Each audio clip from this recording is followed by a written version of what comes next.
primeiro ano, tudo bem com vocês? Professor William aqui. Hoje vamos falar aí sobre o novo filo do reino animal. Semana passada falamos sobre os poríferos e agora estaremos falando sobre os quinidários. Lembrando que os poríferos são os animais com poros pelo corpo, as esponjas. E aí sobre os quinidários a gente já tem o primeiro cara que causa bastante problema, que são as águas-vivas. E aí tem aquela mística de que a pessoa tem que fazer xixi em cima da onde a água-viva queimou. Será que faz sentido isso? O que você acha? Acho que não faz sentido nenhum, né? Para você poder neutralizar a substância de urticante de muitas das águas-vivas, é necessário você utilizar uma substância ácida. A urina é ácida? Mas não é o suficiente para poder neutralizar aquilo dali. Então você pode simplesmente substituir a urina pelo quê? Por um pouco de vinagre. Então caso você está indo à praia, está indo fazer alguma coisa desse tipo, leve uma garrafinha com um pouquinho de vinagre. Não pesa muito e se caso você tenha contato com alguma água viva, ela te queime, você deposita, passa aquele vinagre em cima que vai aliviar ali aquela queimação. Beleza? Então falando aí sobre esses quinidários, o que eles têm como características gerais? Primeiro, são exclusivamente aquáticos, apenas em ambiente aquático. E alguns ali podem possuir uma certa alternância de geração. O que isso quer dizer? Ora, ele está em forma de pólipo, que ele é céssio, totalmente paradão. Ora, ele está em forma de medusa, água-viva, forma livre. Tá? Então você pode ter as duas coisas acontecendo na mesma espécie, ou você pode ter espécies que são apenas céssias, ou espécies que são apenas livres. Isso vai depender muito da espécie que você está estudando. E dentro do grupo das águas dos quinidários, a gente tem outros grupos. A gente tem o grupo das medusas, das anêmonas, das águas-vivas, das caravelas, das vespas do mar, dos corais. Todos eles são quinidários, por incrível que pareça. E o tipo celular principal dos quinidários é o quinidoblasto, ou quinidócito, onde você vai ter ali a presença de uma estrutura chamada nematocisto. Qual vai ser a função dela? Liberar toxinas urticantes. Esses animais eles possuem um sistema nervoso muito simples. Eles possuem um sistema nervoso difuso, super simples. Né? Uma rede espalhada pelo corpo deles. Qualquer coisa que encoste vai ativar aquilo. Então olha ali o gifzinho para vocês entenderem bem. Ó. Excitou ali o quinidócito, ele vai lá e libera o nematocisto, causando ali o ferimento, a queimadura, aquela dor. Tá? Então, o exemplo de quinidários eu já falei, vão ser animais diblásticos. O que isso quer dizer? Durante o desenvolvimento embrionário, ele vai possuir dois folhetos embrionários. No caso dele vai ser a ectoderme e a endoderme. Então eles possuem tecido externo e interno. Ainda não possui a mesoderme. Sistema nervoso difuso, como eu já falei, e a simetria radial. Ou seja, ele tem várias partes do corpo espelhadas. Um exemplo aqui ó, de pólipo, que é o céssio. A gente tem as hidras. E um exemplo de medusa, que é a forma livre. A gente tem aí as águas-vivas. Imagens lindas aqui, ó. Caravela do mar, água-viva, anêmonas e corais. Então você tem uma diversidade de seres vivos, de quinidários, dentro desse grupo. Exemplo aqui, ó, uma referência para a gente aí, uma referência de filmes. Né? A gente tem o Procurando Nemo, onde você tem o peixe-palhaço se abrigando dentro da onde? De uma anêmona. Isso no filme. Mas será que acontece na vida real? Acontece, olha ali. Peixe-palhaço vivendo junto das anêmonas. Então, muitas vezes o filme retrata as coisas que acontecem na vida real. Outra coisa aqui, ó, dois grupos que a gente já estudou. Um que a gente já estudou, o outro que a gente está estudando. O Bob Esponja é um porífero e a água-viva ali que ele gosta de tanto de caçar são quinidários, que a gente está vendo nesse capítulo de hoje. E ainda tem o Gary ali em cima dele, que é um molusco, né?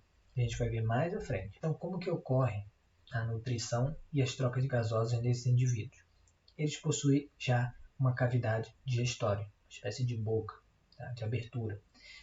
E esse sistema digestório vai ser incompleto. Ele já tem a boca, mas ele não tem o ânus, que seria a saída das substâncias. Então, ele só possui a boca. Nessa boca possui tentáculos. Tanto é que você vê o tentáculo da água-viva e aqui os tentáculos dessa hidrazinha aí. Tá? Que vai fazer o quê? Auxiliar na alimentação. E os resíduos saem pela própria boca. Então o alimento entra pela boca e também sai pela boca, visto que ele não tem ânus e nem tipos de células especializadas, como os plateumintos, que são as chamadas células flamas, que vão fazer a excreção. Então, se você perceber, os quinidários, principalmente as águas-vivas, são o quê? Animais moles. E isso se dá por uma região dentro dele, né, que é preenchida pela mesogeleia. Vai ser uma substância gelatinosa ali, que vai ser uma espécie de esqueleto flexível. Vai dar uma certa sustentação, mas vai ser meio mole. Tá? E aí a gente tem a digestão ocorrendo na cavidade gastrovascular. Então aquele alimento ele entra, ele sofre ali os processos de digestão e vai ser absorvido por difusão até chegar nas células corporais. O que é difusão? Ele passa. É um tipo de transporte passivo. Ele passa de onde tem mais para onde tem menos. Então, onde é que tem mais nutrientes? Fora da célula daquele quinidário ou dentro da célula? Fora. Então, vai sair de onde tem mais, que é do lado de fora, e vai entrar na célula, que é onde tem menos, do lado interno. Então, ele consegue se alimentar, consegue fazer essa troca gasosa dessa forma.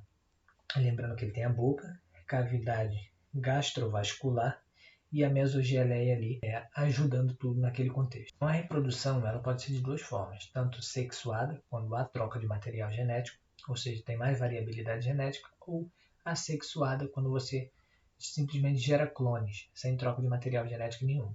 Então, as hidras, assim como as esponjas, são bem simples. Então, elas conseguem se reproduzir pelo quê? Por brotamento. Então, nasce um brotinho ali, aquele brotinho se desprende, cai e gera uma hidra nova. Já outras espécies, elas podem fazer o que a gente chama de metagênese, ou a alternância de geração, onde ela faz fase sexuada e fase assexuada. Então isso pode ocorrer. Tem um momento ali que você tem o encontro do espermatozoide com o óvulo, você tem a fecundação, você tem o desenvolvimento, e daquele desenvolvimento você tem aquilo caindo e gerando um novo indivíduo.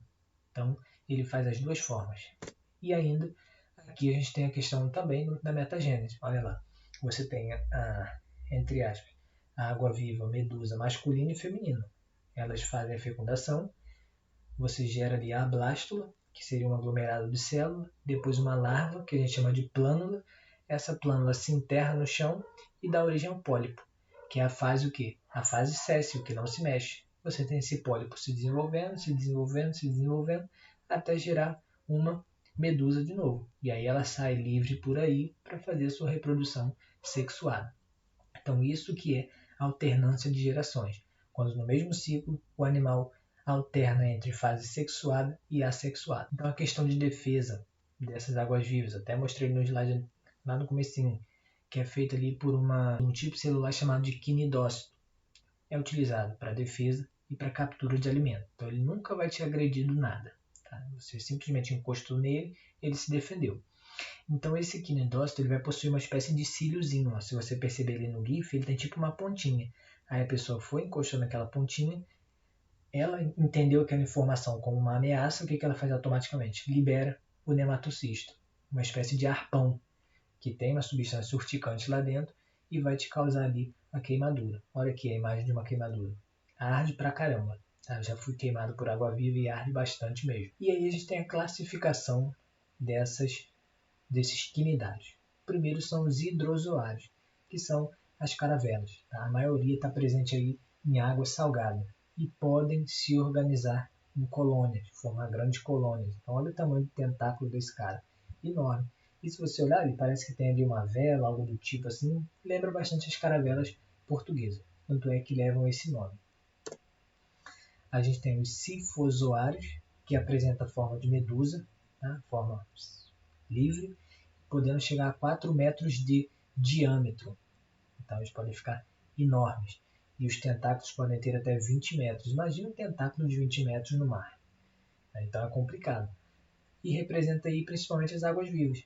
Onde você tem as águas-vivas comuns, você tem aquelas que têm ali uma questão bioluminescente, você tem aí diversos tipos de água-viva dentro desse grupo. Cubozoários, que é a famosa vespa do mar, essa tem toxinas muito potentes, podendo matar até tubarões. Tá? Então os tentáculos, diferentemente, ele não sai da parte de baixo, como os sifozoários. Se você perceber, o tentáculo está saindo de baixo dele. No caso dos cubozoários, o tentáculo sai do quê? Da parte dos lados, das bordas laterais. E mais uma vez possui venenos muito potentes. E predominante aí é a forma de quê? De medusa. que é a forma livre. Por último, a gente tem os antozoários, as anêmonas. Tem a forma de vida predominante que em forma de pólipo, paradão, no fundo do mar. Você tem a formação dos recifes de corais. Por quê? Na mesogeleia dele, que é aquela substância meio molenga que dá uma certa estruturação, ele possui uma substância calcária, que confere uma dureza a mais. E quando esses indivíduos morrem, a parte orgânica ela é degradada pelos micro-organismos ali, bactérias, enfim, que vão fazer aquela degradação, e a parte dura ela permanece, formando ali os recifes de corais. No caso, essa questão dos recifes de corais, ela é formada ali pelos corais. Tá? Então você tem um animal coral, é um quinidário, que tem essa característica de dureza. Quando ele morre, a parte dura fica, é o que forma os recifes de corais. E as anêmonas vão funcionar ali mais como uma questão de vão ser um animal também importante para a vida marinha e servindo de abrigo ali para outros animais. Então a gente tem aí no Brasil Abrolhos como o maior ecossistema de recifes de coral do Atlântico Sul. Então olha a importância de a gente preservar essa região. A gente tem aqui uma riqueza ecológica muito grande no nosso país, nas nossas mãos, e a gente tem que zelar por elas. E esses animais eles sofrem muito com a questão da agressão no meio ambiente. Né? Então, quando você tem uma poluição muito elevada, esses animais eles começam a morrer e aí você começa a perder toda a diversidade biológica, porque eles servem muitas vezes de casa, de abrigo, né, para muitas outras espécies. E por último aí a gente tem os estaurozoários. Não sei o que. Tipo de quinidário muito pouco conhecido. Ele é céssio, ele é paradão no fundo do mar durante toda a sua vida. Por mais que ele possua também a fase medusoide, mas simplesmente ele não faz essa parte de medusa, ele simplesmente fica parado lá no fundo do mar. E como que se dá essa formação dos recifes de corais, essa questão, esse ecossistema tão importante para a vida marinha? Então você tem aí a relação de quinidários antozoários, são os corais, com algumas algas do tipo zooxantelas. Qual a importância desses corais? Abrigam diversas, então como eu já falei, abriga diversas espécies ali, tanto na questão de proteção quanto na questão reprodutiva. Muitas espécies depositam seus ovinhos ali e ali ele fica meio que protegido, depois ele eclode e dá origem ao novo indivíduo ali. Então a gente tem diversas espécies aquáticas dependendo desses caras. Como eu falei para vocês, quando o coral ele morre, ele deixa ali a sua estrutura calcária que vai ser utilizada por outros animais, tanto para proteção quanto para questão reprodutiva. Então, galera, muito obrigado pela atenção, espero que tenham gostado da aula e vejo vocês lá na nossa aula do Zoom para poder conversar melhor sobre o assunto. Valeu!